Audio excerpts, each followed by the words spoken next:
Hi friends, welcome to restart NBC channel. இந்த வீடியோவில் பார்த்தீங்கன்னா எக்ஸ்-விஏஓ முன்னாள் வணிக வரித்துறை ஜேஏ டெட்டில் பார்த்தீங்கன்னா கம்யூனல் ரேங்கில் தமிழ்நாட்டிலேயும் முதலிடத்துக்கு வந்திருக்காரு. தற்பொழுது பார்த்தீங்கன்னா பட்டதாரி ஆசிரியர், இப்படி எல்லா பதவிகளுக்குமே சொந்தக்காரரான சரவணகுமார் ஐயப்பன் அவர்களை நம்ம இன்றைக்கி வரவேற்கிறோம். வாங்க sir, welcome to restart NBC channel. Thank you sir. வணக்கம் நண்பர்களே. உங்கள் குடும்ப சூழ்நிலை இதெல்லாம் எப்படி சார்? உங்கள் அரசு பணிக்கு முன்னாடி உங்கள் வாழ்க்கையை பற்றி சொல்லுங்கள் சார். அரசு பணிக்கு முன்னாடி பார்த்தீங்கன்னா என்னுடைய வாழ்க்கை, எங்கள் வீடு பார்த்தீங்கன்னா ஒரு 10க்கு 10 அறை தான், ஓட்டு வீடு தான். சுற்றி பார்த்தீங்கன்னா அதுக்கு சுவர் கிடையாது, எல்லாமே கிடுகால பின்னப்பட்ட ஒரு வீடு தான். நாங்கள் மொத்தம் ஆறு பேர், அக்கா ஒருத்தவங்க, நாங்கள் 5 பசங்க. நான் தான் பெரிய பையன், எனக்கு அப்புறமா 4 தம்பிகள். எல்லாருமே அதாவது அப்பாவுக்கு ஒரு கணிசமான வருமானம் தான். இப்போ ரீசெண்டாக அவர் தவறி போயிட்டார். அப்போ அந்த கம்மியான வருமானத்தை வச்சுட்டு எங்களை படிக்க வைக்கிறதுக்கு ரொம்ப பெற்றோர்கள் சிரமப்பட்டாங்க. அதை தாண்டி நம்ம ஜெயிக்கணும் அப்படின்னா கண்டிப்பாக படிப்பு தான் மிக முக்கியமான குறிக்கோளாக பார்க்கப்பட்டது. ஸோ எப்போ நம்ம அந்த கல்வியில் வெற்றி அடைகிறோமோ அப்போ இந்த வறுமையை ஜெயிக்க முடியும்னு தோணுச்சு. சார், நீங்கள் வேலைக்கு போகிறதுக்கு முன்னாடி, அதாவது எல்லாத்துக்கும் குறிக்கோள் இருக்கும். ஸோ நீங்கள் கவர்மெண்ட் வேலைக்கு போகாமல் இருந்திருந்தா எதுவாக போயிருப்பீங்க? உங்களுக்கு வேறு ஏதாவது எய்ம் இருந்துச்சா? அதாவது அரசு பணிக்கு போகன்றது என்னுடைய முழுக்க என்னுடைய இலக்கு. நமக்கு இருக்கிற மிகப்பெரிய ஆயுதம் கல்வி தான். அப்போ அந்த கல்வி தான் நம்மளை மாற்றும்னு தோணுச்சு. அதனால் ஆரம்பத்திலேருந்து படிப்பு மேலே நல்லா ஃபோக்கஸ். அதனால் அதன் மூலம் தான் இந்த 3 வேலை எனக்கு கிடச்சது. ஓகே, ஒருவேளை நீங்கள் இதுக்கு போகாமல் இருந்தால் இப்போ என்னவா இருந்திருப்பீங்க? அந்த வேலைக்கு போகலை அப்படின்னா, ஒன்று நான் ஃபைனான்ஸ் கடையில் கலெக்ஷன் பாயாக இருந்திருப்பேன். அப்படி இல்லைன்னா எங்கள் அப்பாவுடைய தொழிலாக இருக்கக்கூடிய ஜோதிடராக இருந்திருப்பேன். இந்த 2ல் ஏதாவது ஒன்று தான் இருந்திருப்பேன் கண்டிப்பாக. ஸோ நீங்கள் எந்த பாயிண்டில் நம்ம கவர்மெண்ட் வேலைக்கு தான் போகணும் அப்படின்னு அந்த முடிவு எடுத்தீங்க? அதாவது நான் அரசு பணிக்கு போகணும்னு நினச்சது என்னுடைய 10ஆம் வகுப்பில் கணித ஆசிரியர், நம்முடைய நிலக்கோட்டை அரசு மேல்நிலைப் பள்ளியில் கணித ஆசிரியர் சார் ரத்ன சபோஜி சார், எஸ்ஆர்எஸ் அப்படின்னு அவரை சாட்டை அழைப்பாங்க. ரொம்ப பார்த்தீங்கன்னா ரொம்ப அழகாக வகுப்புகளை கையாள்வார். ஒரு வருடம் முடித்து அவர்கிட்ட படித்து முடிச்சதுக்கப்புறம் தெரியும் அவர் கணித ஆசிரியர் கிடையாது, அறிவியல் ஆசிரியர் என்று. அந்த அளவுக்கு பார்த்தீங்கன்னா கணிதத்தில் மிக தேர்ந்த ஆளாக இருந்தார். அதே நேரத்தில் நிறைய மாணவர்களுக்கு நம்பிக்கையை கொடுக்குறா இருந்தார். முக்கியமாக பார்த்தீங்கன்னா அவர் தனிப்பட்ட முறையில் வீட்டில் வகுப்புகள் எடுப்பார். அந்த வகுப்புகளுக்கு என்கிட்ட எந்த ஒரு தொகையும் அவர் வாங்கினதில்லை. ஏன்னா நான் வந்து மிக பின்புலத்தில், வறுமையினுடைய பின்புலத்திலிருந்து வந்ததுனால எனக்கு அது இலவசமாகவே அந்த வகுப்புகள் எடுத்தார். எனக்கு மட்டும் இல்லை, என்னை சார்ந்த சில நண்பர்களுக்கும் இலவசமாக வகுப்புகள் எடுத்தார். ஸோ அந்த புள்ளியில் யோசித்தோம், அப்போ இந்த மாதிரி ஒரு தொழிலில் இருந்தால் மட்டும்தான் நம்ம மற்றவர்களுக்கு உதவ முடியும் அப்படின்னு தோணுச்சு. அதே நேரத்தில் அரசு பணி என்பது நமக்கான ஒரு அத்தியாவசியமான பொருளாதாரத்தை வந்து நிறைவு பண்ணுறதுக்கான அடிப்படை சரியான ஒரு வேலையாக இருந்தது. அதனால அரசு பணிக்கு போகணும்னு நினைச்சேன் சார். வேலைக்கு போகிறதுக்கு முன்னாடி இருந்த வாழ்க்கை, வேலைக்கு போகிறதுக்கு அப்புறம் இப்போ இருக்கிற வாழ்க்கை, இந்த 2க்கான அந்த கம்பேரிசன் எப்படி இருக்குது சார்? இந்த 2 அந்த அரசு வேலைன்றது எவ்வளோ முக்கியம்னு நினைக்கிறீங்க? உனது வாழ்வை மாற்றும் மிகப்பெரிய ஆயுதம் கல்வி. வாழ்வை மாற்றும் சொல்லலாம், அருமையை மாற்றும் சொல்லலாம். அதாவது ஒரு 10க்கு 10 அறையில் ஆரம்பிச்ச எங்களுடைய வாழ்க்கை இன்னைக்கு ஒரு பெட்டராக இருக்கு. அதாவது எப்படின்னா, ஒரு நல்ல சாப்பாடு சாப்பிட்றோம், அதுக்கு மிக அடிப்படை காரணமாக இருந்தது கல்வி தான். நீங்க கேட்டீங்க பார்த்தீங்களா, என்ன மாற்றம் ஆயிருக்குன்னு அப்படின்னு. நல்ல சோறு சாப்பிட்றோம், இருக்கிற ஒரு நல்ல வீடு இருக்கு. அதாவது பிள்ளையை கேட்டால் வாங்கி தர அளவுக்கு ஒரு பொருளாதாரம் அமைஞ்சிருக்கு. இந்த பொருளாதாரத்துக்கே நாங்கள் ரொம்ப சிரமப்பட வேண்டியிருந்தது. இதெல்லாம் சாத்தியமானது எஜுகேஷனால தான். ஒரு 10க்கு 10 அறையில இருந்து இன்னைக்கு எங்கள் வீடு கொஞ்சம் நல்ல பெரிய வீடு தான். நானும் சகோதரர் சேர்ந்து டீட்டெயிலாகவே சொல்லிடுங்க. சார் சொல்றதுக்கு வந்து கூச்சப்படுறாரு, நானே சொல்லிடுறேன். பார்த்தீங்கன்னா அந்த 10க்கு 10 அறையிலேருந்து இப்போ பார்த்தீங்கன்னா ஒரு 7-8 சென்ட் அதில் இருக்கிறவங்க ஒரு வீடியோ சார் வந்து கட்டியிருக்காரு. ஸோ அதை வந்து பெருமையாக சொல்லக்கூடாதுன்றதுக்காக தான் சார் கட் பண்ணார். பட் நான் எதுக்கு சொல்ல வரேன்னா, சாரை பற்றி நிறைய பேர் இன்ஸ்பயர் ஆகி நீங்களும் கவர்மெண்ட் எக்ஸாம் படிக்கின்றதுக்காக தான் நான் இதை டீட்டெயிலாக சொல்கிறேன். அது முழுக்க சாத்தியம் கல்வியால் தான். அவ்வளோ பெரிய வீடு இருக்குது அப்படின்னா அது அந்த வீடுக்கு காரணம் அந்த படிப்பு தான். கல்வி தான். படிப்பு எல்லாத்தையும் மாற்றும். நிறைய பேர் டிஎன்பிஎஸ்சிக்கு எல்லா எக்ஸாம்ஸுக்கும் படிக்கிறாங்க. நீங்கள் படித்தது கண்டிப்பாக ஒரு 10 வருஷத்துக்கு முன்னாடி தான் இருந்திருக்கும். ஸோ அப்போ இருக்கிற சூழ்நிலையில் ஸோ உங்கள் குடும்பத்துலேருந்து உங்களுக்கு கிடைச்ச சப்போர்ட்டு, உங்களுக்கு ஒரு மோட்டிவேஷனாக இருந்தது யார்? எங்கள் குடும்பத்தை பொறுத்த மட்டுக்கும் அப்போ டிஎன்பிஎஸ்ன்னு என்னன்னு யாருக்குமே தெரியாது. எனக்கு மட்டும் இல்லை, என்னுடைய கிராமத்துலையும் டிஎன்பிஎஸ்ன்னு ஒரு விழிப்புணர்வு கிடையாது. நானும் நண்பர் 2 பேர் தான் பார்த்தீங்கன்னா எடுத்தோன்னே நம்முடைய கிராமத்துலேயும் முதல் டிஎன்பிஎஸ்சி வெற்றியாளர் நானும் அவர் தான். நாங்கள் தான் முதல் டிஎன்பிஎஸ்சி வாசலை மிதித்தவங்க. எங்களுக்கு யாருமே அவேர்னஸ்லாம் கொடுக்கல சார். எந்த இடத்துல அதை நம்ம டிஎன்பிஎஸ்சி தான் போகணும்னு நினச்சோம் அப்படின்னா, நான் முன்னாடி சொன்ன மாதிரி வீடோட வறுமை இதை தாண்டி படிக்க முடியல. பிஎட் படிக்கிறப்பே ரொம்ப சிரமம் சார். பிஎட் பார்த்தீங்கன்னா, அந்த பிஎட் படிக்கிறதுக்கு மினிமம் அமௌண்ட் ஒரு 35,000 கட்டணும். மீதி எல்லாம் கல்வி லோனில் வந்துடும். அந்த 35,000 ரூபாய் கட்டுறதுக்கு பணம் இல்லை. அதுக்கு என்ன பண்ணோம்னா எங்க அம்மாவுடைய தாலியை அடகு வைக்கல, வித்துட்டோம். அந்த ஒரு எண்ணம், அடகு வச்சா பத்தாது, ஆளு வித்துட்டோம். அந்த ஒரு எண்ணம் ரொம்ப ஆழமா மனசுல ஒரு ஒரு ஊண்டிங் ஆயிடுச்சு. அதாவது ஒரு எப்படியாவது வேலைக்கு போயிட்டு நம்ம குடும்பத்தை மேல கொண்டு வந்துடணும் அப்படின்னு ஒரு எண்ணம் இருந்தது. அது கல்வியால சாத்தியமாச்சு. விஓவை பார்க்கும்போது ஒரு ஆஃபீஸ் ஒர்க்கு அந்த மாதிரி வந்துருக்கும்.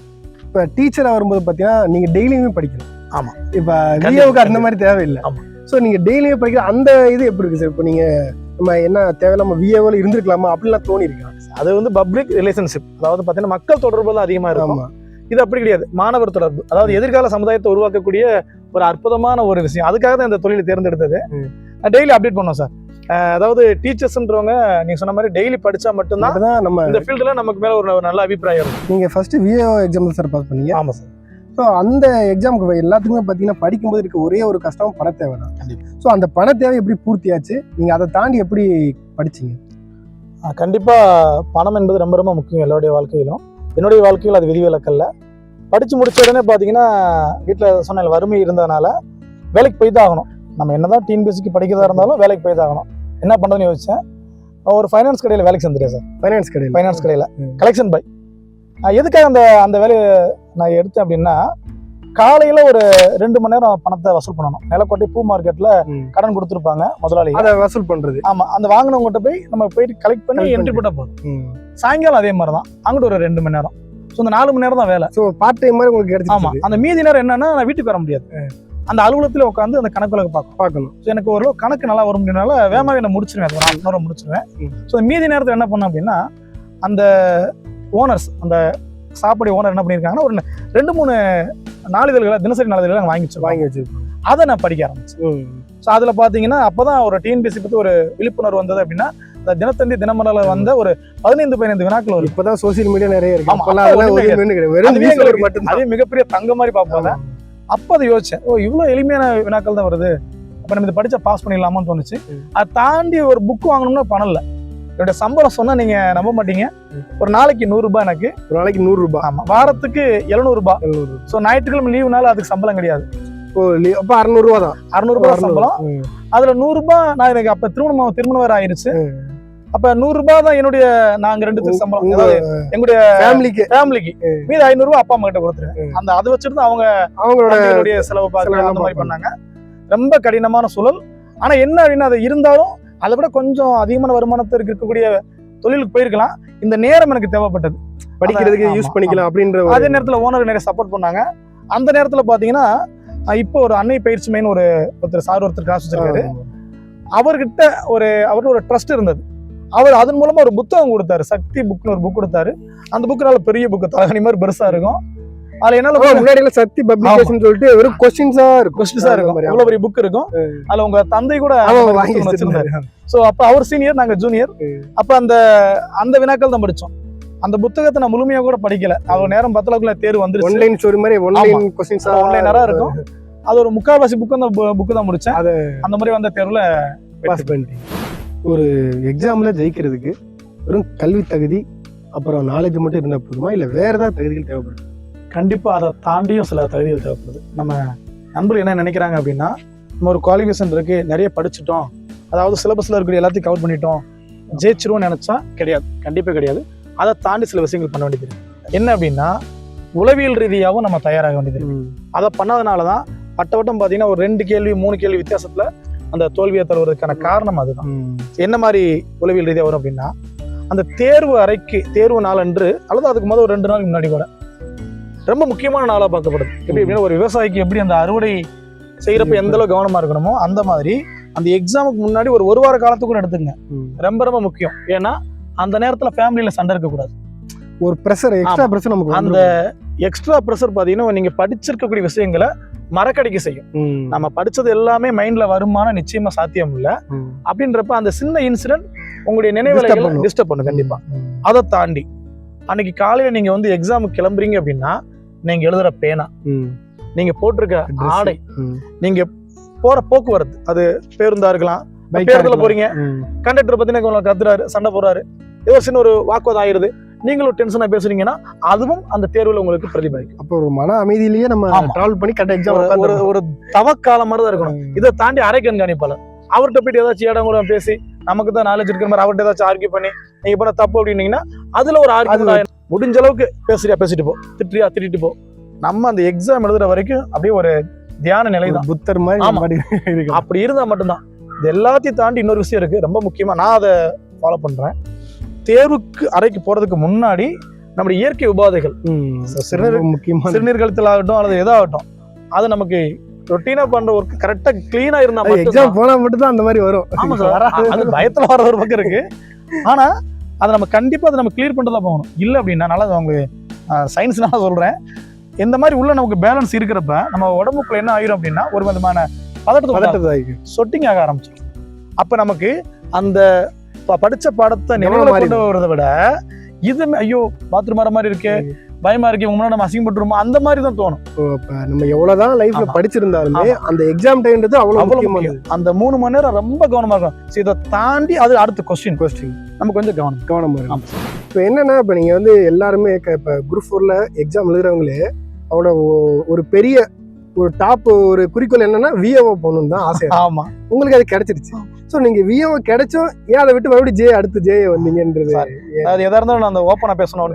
என்னன்னா வருமானம் என்பதை தாண்டி அந்த காலத்துல விஏஓடைய அந்த மாத வருமானம் வெறும் 12,000 ரூபாய் தான். அப்ப என்ன அப்படின்னா எனக்கு வயது இப்போ குறைவு. நான் முதல்ல டிஎன்பிஎஸ்சி செலக்ட் ஆகிறப்ப என்னுடைய வயது 21 வயசு தான்.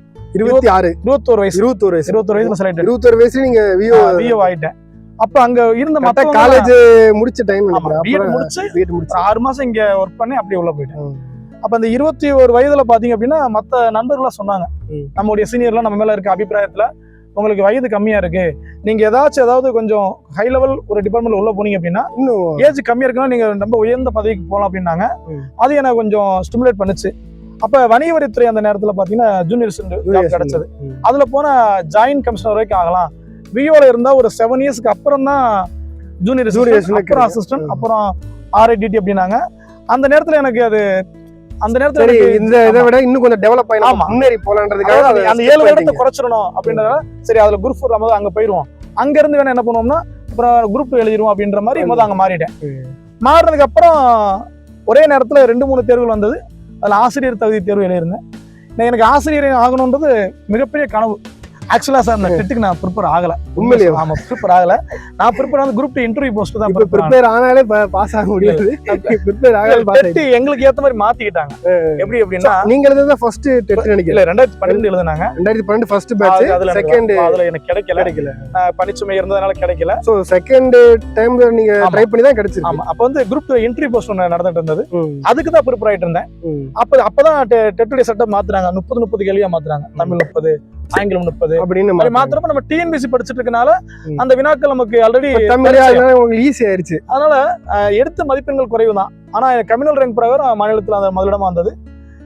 சொந்த மாவட்டமே கிடைச்சது. அந்த விஓ ஆகட்டும், கமர்ஷியல் ஆகட்டும், இப்ப இருக்கக்கூடிய ஆசிரியர் ஆகட்டும், 3மே என்னுடைய சொந்த மாவட்டம் தான் கிடைச்சது. ஏன்னா நீங்க அதிக மார்க் வாங்கிருப்பீங்க, அதனால சொந்த மாவட்டம் கிடைச்சது. அது நான் பெரிய செஞ்ச பாக்கியம். இது நான் இன்னொரு விஷயம் என்னன்னு கேட்கணும்னா, இப்ப இருக்க ஜென்ரேஷன் பாத்தீங்கன்னா ஒரு ஒழுக்கம்ன்றதே இப்போ அதாவது பொதுவாக ஒரு சமுதாயத்தில் பார்த்தீங்கன்னா ரொம்ப ரொம்ப கம்மியாயிருச்சு. ஸோ படிப்புக்கு எவ்வளோ ஒழுக்கம்ன்றது ரொம்ப முக்கியமான விஷயமா நீங்கள் நினைக்கிறீங்க?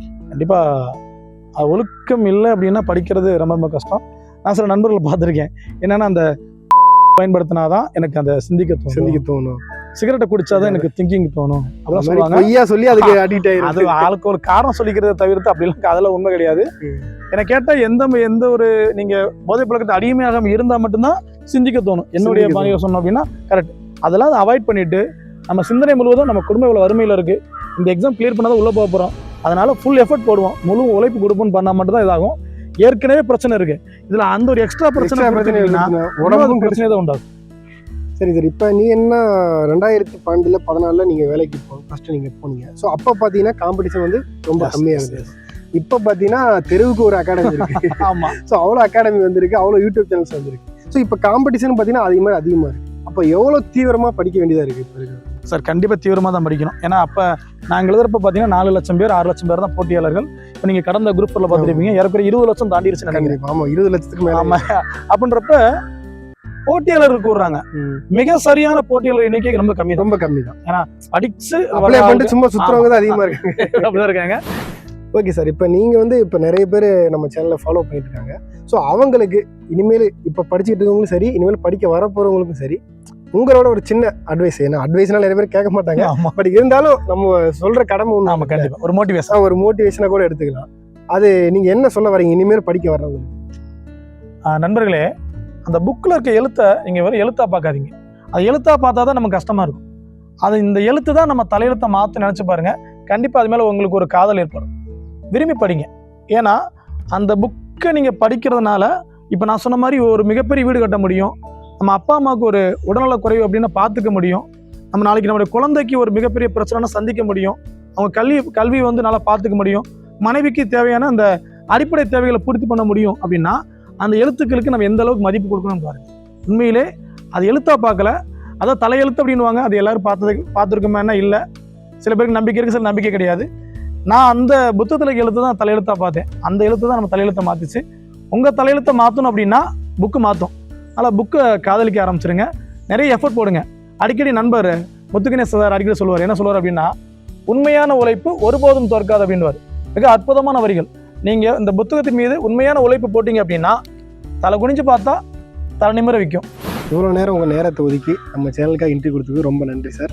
நீங்கள் மேலும் வளர்ந்து ஒரு தலைமை ஆசிரியர் அடுத்த இன்டர்வியூ உங்களை பார்க்கணும். கண்டிப்பாக.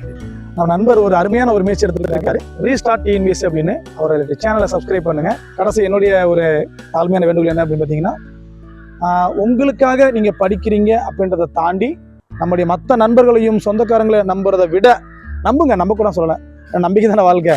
ஆனால் அதை தாண்டி புத்தகத்தை நம்புங்க. ஏன்னா புத்தகம் உங்கள் வாழ்க்கையை நிச்சயமாக மாற்றும். நண்பர்களே, இறுதியாக ஒரு விஷயத்தை சொல்லி முடிக்கிறேன். புத்தகத்தை படகாகவும் உங்களுடைய முயற்சியை துடுப்பாகவும் மாற்றுங்கள். வாழ்க்கை எனும் கடலில் நிச்சயமாக கரை சேர்வீர்கள். நன்றி, வணக்கம்.